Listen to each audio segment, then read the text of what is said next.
Hey, what's up? What's up, everybody? I'm trying to flip the screen so I have it on a landscape mode, but I don't know what's going on with this. Um, I always do it this way, but for some reason this time is not letting me do that. So I'm gonna take a seat somewhere and try and figure this out because I want this to look in the landscape mode, not in this particular mode, in the portrait mode. All right. So what's up, everybody? How you guys doing, man? I hope you're having an amazing day so far. It's a beautiful day out here. But I'm gonna tell you this: it's already fall. All right, this is fall season, but summertime is still there. But fall is definitely kicking in. But let me tell you something. I woke up this morning, right, and it was cold as hell. It's cold as hell this morning. Like at one point, because I usually keep my windows up, right, in the morning.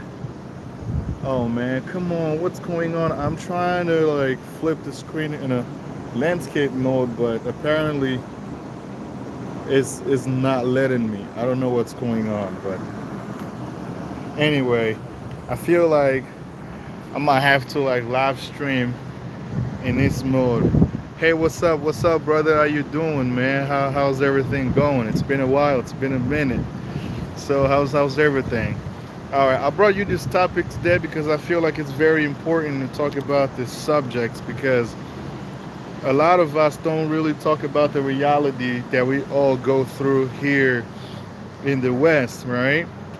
So I figure through this live stream, I'm going to address some of these issues, and I'm also going to give you my particular opinion when it comes down to what us Africans need to do to change that narrative because this has been going on for a long time and we need to make sure that we take care of this.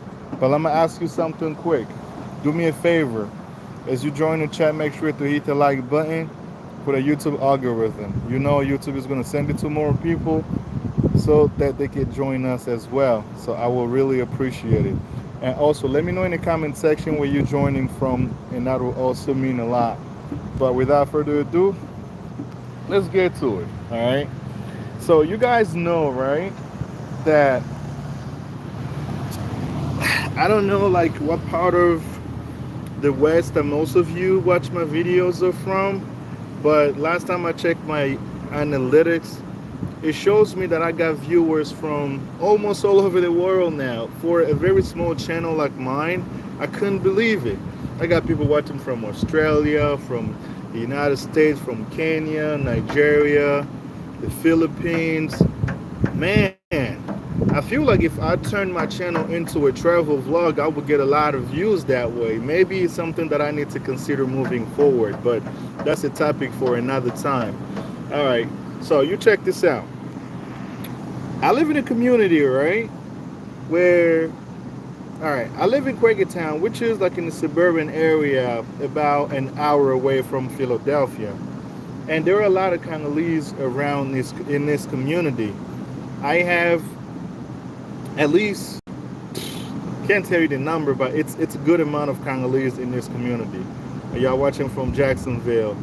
Oh, shout out to all the Congolese in that area there. Florida is beautiful. I've been to Orlando. I've been to Miami. The weather is definitely beautiful. Too hot, but the experience had been fantastic. So yeah, well, let me tell you this. Every time I have a conversation with my fellow Congolese in my community, we all come to one conclusion. Everybody wants to move back to Africa to start an investment. Everybody wants to go back to Africa to build, to start a business or whatnot. But every time we have conversation about our economics, nobody has ever told me that this is how much money I have. That includes those that have bachelor's degree, master's degree, people that have education, right? But like, if we're being honest about certain things, like, we're not even talking about education or anything like that. We're just talking about the socioeconomic situation that most Africans like go through here in America, for instance. Because I can only speak on behalf of America because that's where I live. and I really don't know about any other Western countries out there. Most Africans in America have jobs, and you ask them yourself, how many of them can confidently say that, oh, I've made it after this amount of years, or I've made it after working in America for a certain period of time? Because it seems to me that everybody that has job in America are struggling, like everybody, any exception of nobody. At least as far as like the people I know that are close to me, because usually people work throughout the entire year, right? And they go file the income tax around between February and April. And I could people like that have higher income, but the moment they file in the income tax, they barely have anything in their bank account. Like they barely have anything in their bank account. So how do you explain that? Does it make any sense to you? I mean, if you have a job, you should have money in your bank account. It's pretty simple, right? But no, that's not the case at all. And that's why when I do my YouTube shorts, I always try to remind like my fellow African brothers and sisters who are planning on moving to America to look for better opportunities, to look for a better lifestyle. And I tell them, if that's why you're coming to America for, you're coming for a very you're not coming for a good reason. You're coming for a wrong reason. Because I could tell you there were a lot of Americans who are struggling. There were a lot of Americans that are having a hard time. Like they're working full-time jobs. Some of them even working two jobs. Like I've known people who got their education, but because they own so much on student loans, they have to get two jobs in a field that is outside of what they went to school for. And then they have to make those payments. And you know the amount of money that you will owe when you get this all the student loans debts? God help you. It will take you almost half of your career to make those payments. And if you were able to manage it right, and if you even if you stuck with the one job for that entire time, then you could make it. But not that many people, they decide to stay at one job for the rest of their career. People always bounce around like different jobs. They can go from one job to another and so forth. You know what I'm saying? And one thing that kind of like, you know, drew my attention is that everybody that I talk to, at least every Congolese that I talk to, they want to move back to Congo. And when I ask them, okay, what do you think, what's holding you from making the move? They all have the same answer, that I have not reached the financial level where I feel comfortable staying in Congo, which makes sense because I wouldn't do that myself either. I wouldn't want to move to Congo only to find myself broke and moving back to America again to get another job. I want to do it once for all, right? That's why in my case I take trips back and forth, so I make sure that I have enough money so I can continue, you know, to finance and build my farm and build everything that I got going on in Congo. So I've said it, hey brother, just do me a favor, hit the like button for the YouTube algorithm and I will really appreciate it. Okay, so a lot of Africans are struggling here in the West, but they won't admit it. A lot of them want to have you believe that they ain't living a good life here, everything is fine, but if you ask them how much money you have in your bank account, not a whole lot have at least $1,000 in their banking account. But if you ask them how much money do you make a year, they're probably making between $55,000 to probably like $80,000 a year. But how the hell are you making 55,000 or more a year, but you barely have $1,000 in your bank account? Well, it's very simple. Everything you do here in America costs you money. All other bills that you gotta pay.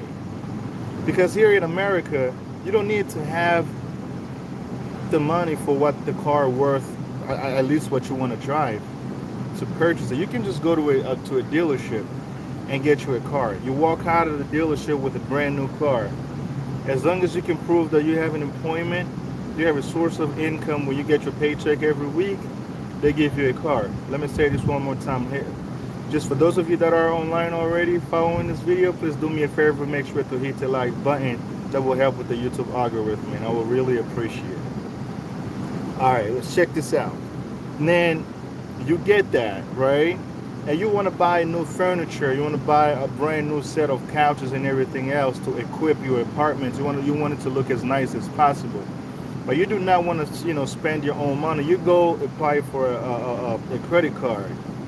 You get that credit card, you buy your furniture, it gets in your house, boom, everything is looking beautiful. But in reality, none of the things that you allegedly own actually as your property, because as long as you're making payments on that, then they don't belong to you, because the creditor can easily repossess the properties that they own if you fail to make a certain amount of payments. That's what happened. And let me tell you something too. There might be advantages and disadvantages of the credit system, because it screwed a lot of people's life over. I know a good amount of Congolese people who have purchased homes in different states because they got sick and they could not return to work at a timely fashion and failed to make prompt payments on a mortgage. The bank repossessed their house and sold it to someone else, and then they just gave them the 10% or 5% or whatever that they paid. They paid before they bought the house. The bank is not going to care whether you're physically capable to go back to work or not. They're going to look around and see who else has money out there ready to move into this beautiful house. They put you out, and that's the reality. It sucks because the healthcare system in America is one of the worst, at least for a such developed country like the United States. A lot of first world countries have universal health care. The government pay for it, right? So people do not have to spend a whole lot of money on health insurance. In America, to get health insurance, you need to have some sort of employment. Most insurance companies are provided, like they work with many companies. You most likely, if you work in America, get your health insurance through your employer, but it covers some of the costs, but not all. You're responsible for a certain amount throughout the whole year that you need to pay. That will have to come out of your paycheck. In America, they only deal with people that are physically capable to do the job. The moment you're not physically able, they move past you and then actually move forward with the next person. But this is happening, and people don't really talk about this, that how many people have lost their homes because they have a pre-existing health conditions that after a certain amount of years it starts to get worse, and they unable to afford the medicines and paying the mortgage or the rent ever. You know what they do? They end up losing the house, getting an apartment, and just struggling to pay for medications, even medical bills, for as long as they're alive until they drop dead. And that's the reality of living here in America. So a lot of Africans, when they come here, right, I can understand you moving from a country or from countries that do not provide as many employment opportunities as here in the West. However, the money that they pay you is barely enough for you to do something good for yourself. That's why a lot of us, we find ourselves willing to go back to work because you can't find another alternative. That's actually part of the reason why they won't fix the healthcare system here in America. Because if the government can pay for your health care, they know you can quit your job at any time, because if you sick, you will go see a doctor, and you will be provided medication, and they will treat you for whatever reason you're there for. And you are more likely, still have your homes if you own one, if that end up being the case. And they try to do that because they try to limit as many of you to start a small business as possible. Because without health insurance, it's very difficult for you to start your own business. Because the way people look at it, I've been working for this employer for the past 5 or 10 years, right? And if I'm going to do something different, that means you're going to have to throw out the window all of your benefits that you've ever gotten from this employer and things like that. And not many people want to do that. You know what I'm saying? And the salary are so calculated to an extent where the moment the money hits your bank account, it goes right back out, because you got to pay all these bills. Sometimes you find yourself even incapable to go out to a nice restaurant and treat yourself with a nice meal, because everything is getting so expensive that nobody can afford to live like a normal life anymore. People are they want to travel the world. They want to go, discover new places, but what they're making is barely enough. It's that more than 90% of American citizens, or Americans, or even people in America, living paycheck to paycheck. But that applies to many people that do not have a backup plans. That applies to many people that only have America as one option. However, when it comes down to us Africans, oh, we have multiple options. We have a second home. You could go back and start a business for a small amount of money. It doesn't have to be a whole lot. You could probably go to Africa with less than $1,000, and you will still be able to find something and start an investment over there. And a lot of Africans, they want to come up with so many excuses. They want to throw books at you how like unsafe or how stupid the idea of investing in Africa is. Please let me know. Please do me a favor. Make sure to hit the like button. That will really help with the YouTube algorithm. There's like more than 3 people watching right now, but there's still 0 thumbs up. Like, come on, guys. Do your boy a favor. Hit the like button, and I will really appreciate it.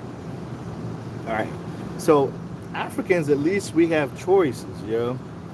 You can go back to Africa with $1,000 in your bank account, in your pockets, and I promise you, you will do something more significant with it. Versus here in America, don't mess around and lose your job. Even if you had $1,000 saved up, how much longer you think $1,000 will last in your bank account if you do not have a job? I'll give you. It depends what part of the country you live, though. I'll probably give you, if I am, to be fair, I'll probably give you between 4 months to 6 months. The most. That money will run out so fast, and you will wonder, like, what the hell? And that's just life here in America. So most Africans here live paycheck to paycheck, and they have the balls to get up on the screen and talk smack, and they want to have you believe that if you come to America, you will better your life. You don't better in your life by living paycheck to paycheck. You're not better in your life by, just worrying about your health if one day you just end up sick and you lose your home. That is being insecure. I mean, that is the reality. Here in America, everything you do, you make sure you're not sick.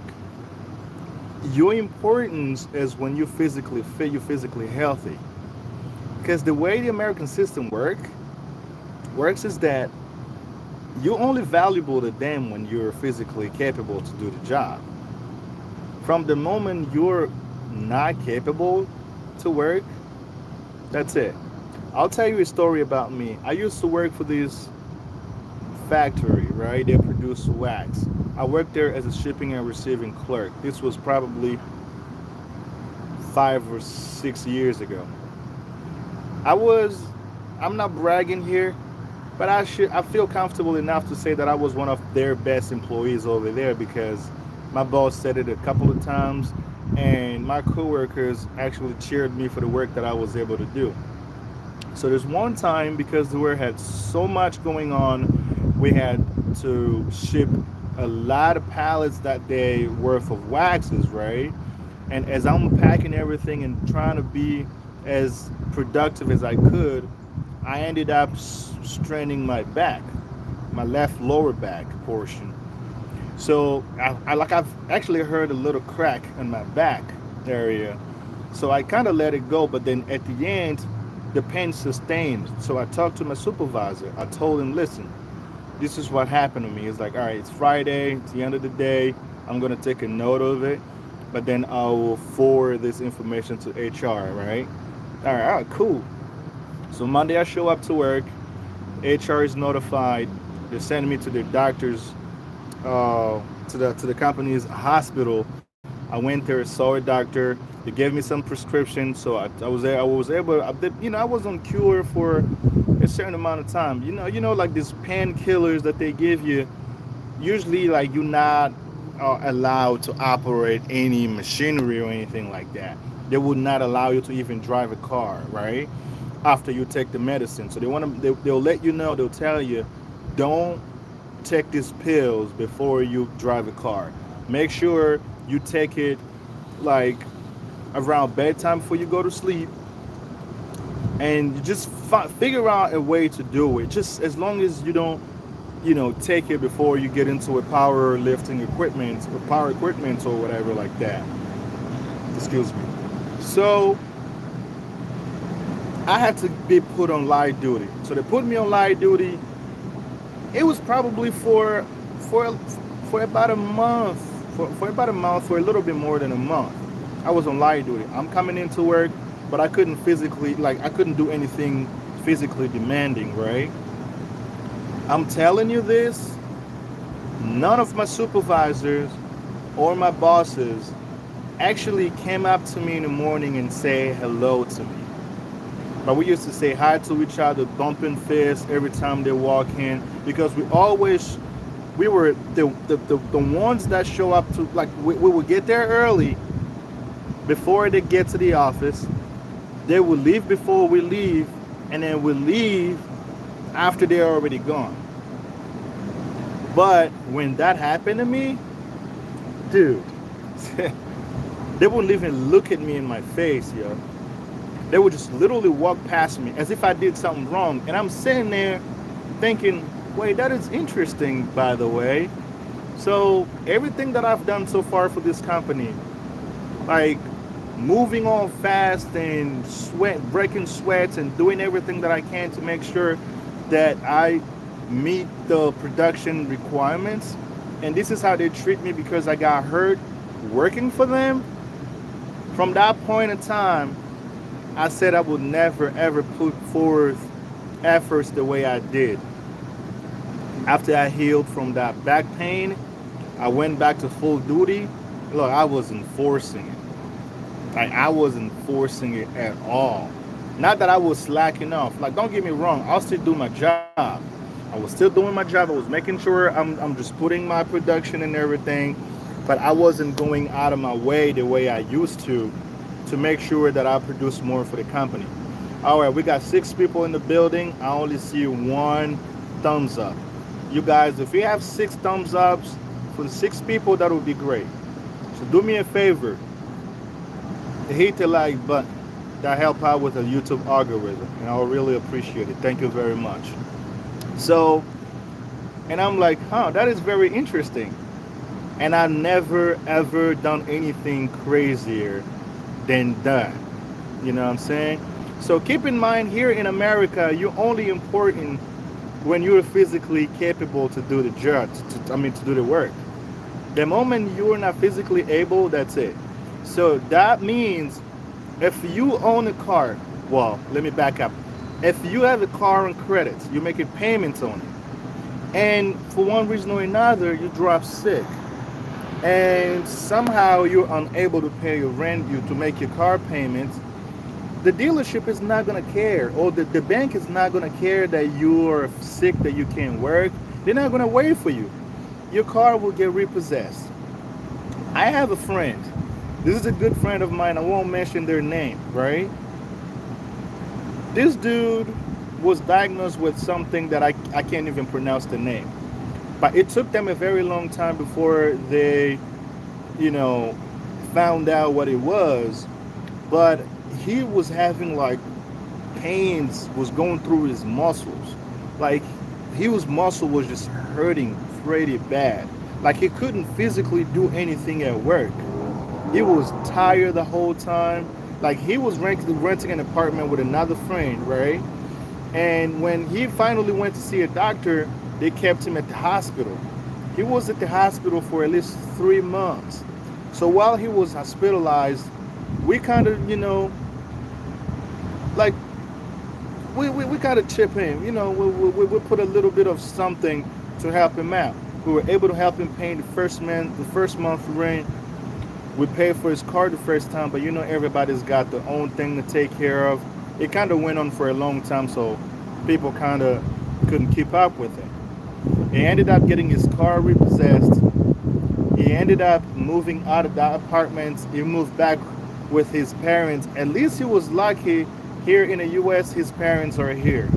So someone like me, my parents are back home.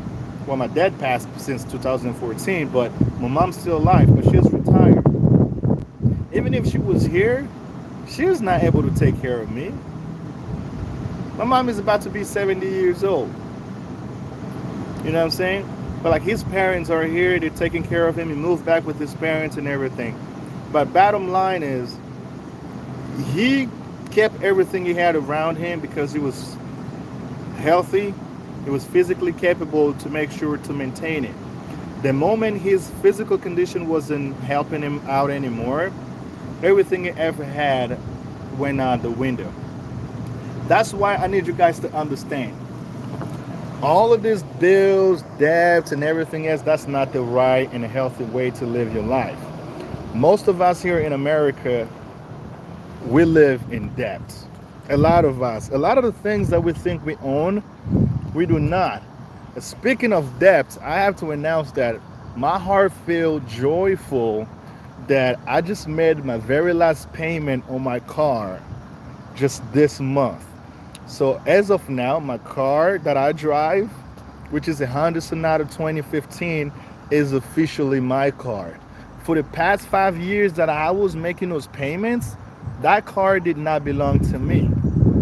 If, God forbid, I had missed more than 2 payments, that car would have ended up repossessed, and I would have left with no car at all, and I would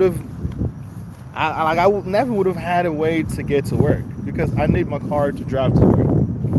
You know what I mean? So a lot of Congolese or a lot of Africans, they're running into these issues, they're running into these type of problems, but they wouldn't really open up to talk to their family members or friends that are back home about it. Because there's this, man, it breaks my heart that we were all fooled from such an early age that the only way you get to have a bright future is if you move to the West. You move to America, you move to any other Western world, that you will have a better life, you have a good job. Listen, when I was working at like warehouses before I got my education, put myself through the police academy to become a police officer and everything, I used to think, man, I need to get my education, find a better job. Maybe when I start making this money, I won't have these issues anymore because it feels to me like I'm living paycheck to paycheck, and I can't stand it anymore. But I was brave enough to say to myself that there is one issue that most of us have in common, That is the discipline when it comes down to saving money. Saving money is one of the hardest things that you could possibly do. So what I ended up doing, I said, listen, I'm going to start something in Africa. I didn't know what it was, but I knew for sure that I wanted to start something. And I did. And I'm glad I did that.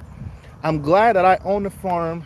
I'm glad that I was able to purchase a residential home near Kinkola area.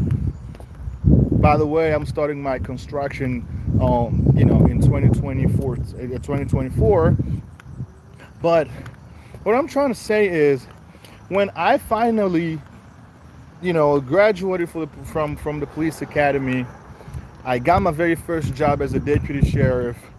I started making a little bit more than what I was making before I became a deputy sheriff. I was pretty happy with, what was coming into my bank account at the beginning, right? But then I realized the moment that I lose this job, right? Because you know the nature of this job, anything can happen. You know what I'm saying? And if these paychecks stop coming in, then what's next, right? Because someone else is signing my paycheck. So I have to be dependent on what they're offering me. So then I became a police officer. I even started making way more than when I was making when I was a deputy sheriff. That money, oh man, I was happy every single time. Every two weeks when that money hit my bank account, man, man. Like I put that money towards my projects, my pig barn projects on my farm. I did a lot of things with them. Then I started to realize that it is not enough still. And this is coming from someone who was making over 75 grand a year. So if you know, and that wasn't even my top salary. If I had stayed longer than 3 years at the police department I resigned from not too long ago, because I just got a new job as a police officer somewhere else. But I'm going to talk to you about that on a different video. Just this is not a video for that. And that does not include the overtimes and everything, right? But I still find myself in a position where, like, in a much difficult financial position. But I would say I make more than average Africans here in America, or at least in an area where I live at, or like in the Congolese community, because there's a lot of Congolese here. No offense to them, they're just working like regular blue collar job, making between 15 to probably $19 an hour, and they just limit their lives to where they can afford it. You know what I mean? But whether what they do for a living, it doesn't matter. The bottom line is we are all working for someone. It doesn't matter how much money you're making. What matters is the vision you have to change the situation. So in my particular case, I believe the way out is to invest in Africa. And I'll tell you why. First of all, the cost of investing here in America is out of our league. Let's be honest about that. It is out of our league. You won't afford it. It's just so difficult, you won't be able to afford it. Because when you want to start a business here, there is just so many taxes that you need to pay. There is so many requirements. When you're putting people in payroll, you have to be able to provide health care for them. And we're talking about like hundreds of like I don't know, hundred thousands of dollars to do so. So for something like that, I mean, you must be coming from a wealthy family already to be able to afford to pull something off like that. That's just not how it works. You cannot go from like now, like what I am, to like hundreds of thousands of dollars. It doesn't work that way. Like it is set up to a certain class of individuals. For people like us, just stick with your job. And that ain't nothing wrong with that. But we should keep in mind that whatever you are making, you have to you have the ability to do something with it. As long as you put some discipline to your money. You can't start something like that here, but you can sure as hell start something like that in Africa. Particularly in Congo, dude, I own 15 acres. You know how much money it costs me? It costs me less than $8,000 to get everything on there. I mean, now, like the expenses that I put on there, building a barn and, planting trees and many other activities that I got taking place in there, it's more now. But the true wealth is land. Buy land. Even if you do not have the money to build, you do not have the money right away to do anything with it. Purchase your portion of land.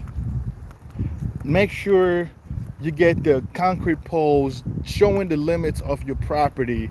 And down the road when you start making, down the road when you have enough money and you're able to start your constructions or your projects, you can go ahead and do that. Don't just wait to do everything at once, because it might not always work. You can just start somewhere and work your way up. That's the best way to go about it. But if you're thinking, oh, I'm just going to wait till I have all the money, then I'm going to do everything at once. Well, keep in mind, when I bought my farm, it cost like about, I believe it was $600 an acre. It was $600 an hectare. Now, it's approaching $1,000 in acres. And this was back in 2018 when I got it. So it's 2018, 2023. So it's been, it's more than 3 years now, right? It's been like almost 6 years, almost 5 years, 6 years. I'm not good at math, right? So now you see where I'm going with this. So 5 years later, it went from $600 per hectare to almost $1,000 per hectare. So if you wait another 2 or 3 years, that'll easily be going for 1,200 or 1,300, probably $1,500 per hectare. But you still have the chance to purchase your land, get the paperwork, let it sit there. Plant some trees so that people know, oh, this place is owned by someone, rather than just complaining day and night how everything is getting so difficult, how life is just getting, expensive every single day, when you have other options. I said, we as Africans who moved to America, we have a second option. If you don't make it here, you sure as hell can make it and, back home. You just have to work towards your plan. You just have to make that decision. You wake up one morning and say, you know what, enough is enough. Time is up. Let's get it. Right? Yeah, I got you, my limby. Yeah, that's it, man. Listen, you don't have to do everything at once. You got $1,000, you put on there. You got $2,000. You build a home by putting one brick on the top of the other brick, and before you know it, guess what? The whole house structure is built. You don't have to just bring everybody and throw all the bricks and make it structures. No, things don't work that way. You need to have patience, and you also have to acknowledge that the world we live in now is run by elite who want to continue to acquire as much wealth as possible. Like in America, for instance, There is only 3 or 4 families that owned about 90% of the wealth in America. Almost. And worldwide, it's 10 family. They own 50% of the global wealth. So the rest of us, we are bumping heads and fighting against each other for the remaining 50%. How does that make any sense to y'all? So that's telling you, that's a clear message that no matter what you do here in America or any of the Western world, it will not be easy for you. Let me tell you this. I was watching a video online the other day. It was on YouTube, right? This couple, this lady, she's a nurse. Her husband or her boyfriend or whatever work for a construction company. So nurses make pretty good money here in America, right? But they realize that they still living paycheck to paycheck. Because like I said, if you're a doctor, you wouldn't want to live in a hood. When you're a doctor, you want to purchase a home in a much safer and beautiful neighborhood. And that comes with a price. When you're a doctor, you want to drive a beautiful car, right? And since the credit system in America here is the one luxury that we have, you can wake up one morning and your car breaks down. And if you can't afford to get the car fixed because you don't have the money, you can just run to a nearby dealership and buy you a new car, right? When you get that new car, that's another, let's say, between $350 to $600 on monthly payments that need to come out of your paycheck every month. And God help you that you need to always keep the job to make those payments until the car is paid off. But what are we still doing here if we're just going around the same circles over and over and over again? So the moment I hit 8 years in America, I realized that it is not what I thought it would be. That's when I started making moves. And 3 years of making moves, it's been almost 12 years since I've been in America. Now I own 15 acres of farm. I've built a barn in my farm. I got trees growing in there. Unfortunately, some issues happened there. My last trip in Congo, I talked to y'all about it. I explained to you the calamities that happened there. So if you're interested and you didn't watch the video, I encourage you to go back and watch my previous video that I released talking about it, all right? So, and I own a place in Kinkole. It is still not built yet. I have my brother staying there just to make sure, he takes care of it and everything. So I'm going to start building my property in 2024, really, really soon. And that's not the end of it. I have so many brilliant ideas that I am going to put forth. And I'm going to continue to work towards it. That's actually one of the reasons why I have to reconsider. Because at one point, I started thinking about buying a house in America, right? But when I thought about it further, I said, well, with the way life is going in America, I don't see myself staying in this country for another, let's say, 10 years. I'll just say that. I don't see myself staying here for another 10 years. I don't. So if that's the case, so why would I want to put myself in a situation where I would need to be stuck here for the next 30 years? I don't want to do that. I just want to work on building my own property and building as many as I can and have a meaningful activity, which I believe I already do have, which is farm. When just the activities start, I'll bring the animals back and I start to diversify the sector by bringing many different animals like goats, pigs, lambs, and rabbits, and many other. I'll be fine. On the top of it, I'll just stick with my real estate business because that one always pays. and then I'll work my way up from there. You understand what I'm saying? Because if ever I want to buy a house in America, I don't want to make payments on it.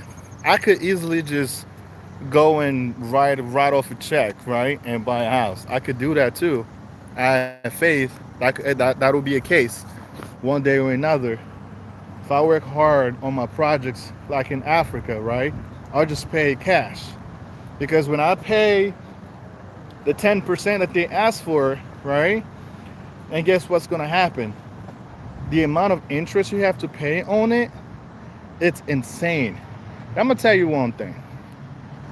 My car that I just paid off, when I bought it in 2017, I believe. It was like 2 years old at the point. I believe the car costing $12,000 back then. But the moment I paid my car off, you know how much money I paid? So altogether, it was almost $20,000 that I paid there. So it's almost 80% of the value of the car that I had to pay extra just because I didn't have it in cash back then. And when I saw that, including my car, it's still running smoothly, it's running fantastically. And I don't need a new car right now, so I'm gonna stick with it. But in the event I need another car in the future, it's not going to be through a dealership. I'm just not going to put myself in that situation again.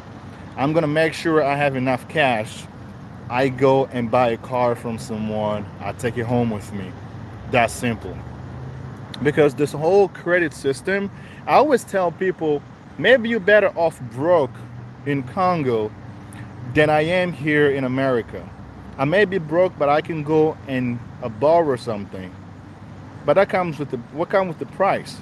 Keep working, keep making our payments. You may be broke, but you don't owe nobody a debt. The moment you miss that first payment and second payment, the level of harassment, oh my God, that's why there's so many people in this country with mental health situation. They need mental health treatments because a lot of these things contributes to your mental health. Because the emails that you get, the phone calls that you get, the mails that you get to make the payments, these things stress people out. Naturally speaking, it will stress you the fuck out. Because when you have someone breathing down your neck because you forgot to do something, how does that make you feel? Literally. You will probably want to, turn off your phone. But you can't turn off your phone because you also have other connections. You also have a family. You need to get a phone call from other people. So you're just not going to turn off your phone. It gets to a point where it just gets so annoying. You know what I'm saying? And like, is that the kind of life that we all want to live here? I don't. I mean, if you guys subscribe to it or signed up for it, good for you, but not me. I know what I want. I know what I think is best for me. That's why the best way to secure my money is by making sure it buys properties, it buys farmland, it buys animals in the beautiful Democratic Republic of Congo. I don't care what people say, that country, blah, blah, blah. Yeah, so what? Every country got their issues. Every country's got their ups and downs. America got their ups, they got their downs. Congo is the same. Okay? If you go into a place and listening to what people are saying, bruh, I'm telling you, you will never do anything with your money. It's just that simple. All right, I've been talking for like the past, I don't know, 40 plus minute. Let me go back and grab these comments real quick. Brother, speaking for myself, my family in Angola and Congo believe we are living in the lavish lifestyle here in the West, but we are slowly killing ourselves to survive. I couldn't say that better myself, trust me. in Congo who pay tax law. Nobody ever paid taxes, bro. Especially the property tax. That's one thing I'm talking about. In Congo, if you buy your house, you buy your property, it's yours for the rest of your life. That's it. That's the bottom line. You buy a house, you don't owe nobody taxes. That's yours. In America, you buy a house, you may pay off the mortgage, but you still got to continue to make the property tax payments as long as you live. The moment you stop making those payments and they build up to an extent that they feel they can repossess the house, oh, they'll take it away from you. You better believe that. Nobody's gonna make you pay no taxes on the house, man. So what are we doing? So I thought about all of that stuff. I'm like, no, I'm buying me a beautiful home back home. I'm building me a house that I would love to live in and do all of that. Oh, let me tell you this. Every time I fly to Congo, there is this lady that I know, right? So she knows my mom. She owns a spot. I put it on my channel before. People ask me about it. I've recommended people to go and check out the property as well. Really nice place in Gili somewhere, because I'm from that area. Grew up in Messina, Sunfield, but I went to school in Gili somewhere, right? So she's building like multiple properties like around that area too. I paid about a little over $800 a month when I stay there, dude. And most of the time when I go to Congo, I stay there. I try to stay there at least for 2 months, so I have enough time to do the things. Excuse me. So I have enough time to do things that I go there for, and so when I come back here, I feel like, okay, I've made significant progress, right? So when I see her, and I'm thinking, so I just put $1,600 in her pockets, and that's the money that's not coming back to me. That's just gone, boom, disappeared from the smoke like a cloud of smoke. And I kept saying to myself, what if I also own something similar, where people could be putting money into my pockets instead? Wouldn't that be great? That's when I purchased my house. I purchased my property in Kinkole, which I'm going to be building soon. The idea is when I got there, I build the place. Every time I go to Kinshasa, I'll stay there. I don't have to, rent out, I rent to someone's house, a spot or anything like that. You know what I mean? And on the top of it, when I'm not in Kinshasa, I could, probably put it up on Airbnb and have people, pay a certain amount to stay there. So when they visit in Kinshasa, like some of my subscribers, some of you, travel to Kinshasa, people that are my subscribers will be getting a better deal. They'll get, discounts and stuff. So we can help each other grow in businesses and things like that. Because I'll make it so that everything is there included to the standards, to like the Western standards, like we say, right? Like, we have so many options. Like this one here, it's not it. We're just killing ourselves for nothing. Listen, it's September, right? It's almost halfway through September. It's about to be October.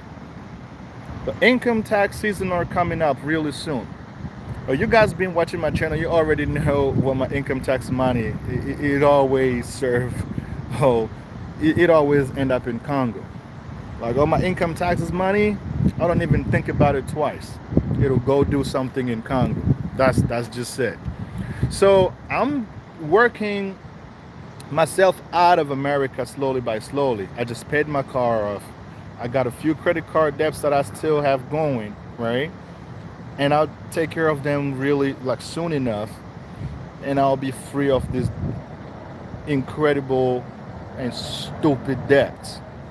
Then I get to enjoy my earnings with peace, and then more of it can go to Congo to build multiple structures, maybe another barn for different breeds of animals and poultry farming and so forth. All right. So we do have options. let's make no mistake. We do have options. Big small homes and H-acre secure lands. That's right. But where did you see my email? I did not see your email, brother. When did you send that email? So maybe I need to go check my spams or something. I didn't see your email, or maybe you can just send me another email, and I'll be uh, more. I will gladly respond to your email, brother. If I didn't respond because I didn't see it, or maybe I got it but I didn't pay attention to it because I get so many emails, throughout the day. I do apologize, but shoot me another email. I'll respond to it, then we'll go from there. All right. Last week. All right. So just do me a favor. Just shoot me another email today, since I have access to my phone and everything. I will see what it is. Then we'll talk about it. You buy it for cheap, but you put on the rent, you will get peanut. Crisis is awesome. Yeah, in Angola, I heard like bad stuff. Like economically, I heard in Angola they are hurting pretty bad. I mean, those are the consequences of the West sanctions on the country. When they sanction countries, because Angola is under American sanctions, so sanctions make it so impossible even for ordinary people to live their daily life normally. Unfortunately, I'm sorry that you guys are going through all of that, but that's why, like, with all this brick emerging, this brick alliance and everything, this is something to support, because the way the West they have ruled the world, it has never been fair. And regardless of the efforts of brick countries, they're still trying to hold on to the power and continue to enslave the world to the way that they've always done. And that's not okay. If we could all, like, you know, see the importance of investing back where we came from and putting the resources to the local people, that is one way we can all come out. Because America, or the West in general combined, it's like a big corporations that want to rule the world and enslave the entire global population. That's just what they do. And that's why, like, all we do, we find ourselves, like, living paycheck to paycheck and barely making enough money, and we're paying this rent and making these people rich, but we're not doing anything better for ourselves. That's why when people get out of Social Security, the money that they're getting paid monthly is not enough to even pay the rent. They have to go back to get a job, bring in second income on the top of their Social Security check so they can live a life. That's why a lot of African Americans, or even Americans themselves, they're moving to third world countries, because that money, it's just going to make it possible for them to live a decent lifestyle. Here it's impossible. You can't even do it. That's just one thing. All right, guys, so it's about to be an hour since I went live, and I think we've discussed enough. I would love to do more live stream moving forward, but um I've been working on this one video, but I'm gonna release it really, really soon. But let me tell you this, I really appreciate every single one of you tuning in to watch this live stream. This really, really means a lot. Make sure to hit the like button, and don't forget to subscribe to the channel if you have not already, and make sure to share the video with a friend so we can grow this platform. My goal, as always, is to inspire as many African, as many young Congolese as possible living in the diaspora.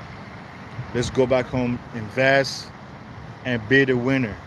We cannot always continue to put money in these people's pockets. We could do it ourselves. All right. Thanks again for tuning in. Until the next one, I'll see you guys soon. Peace out. Have a fantastic rest of your day. Peace.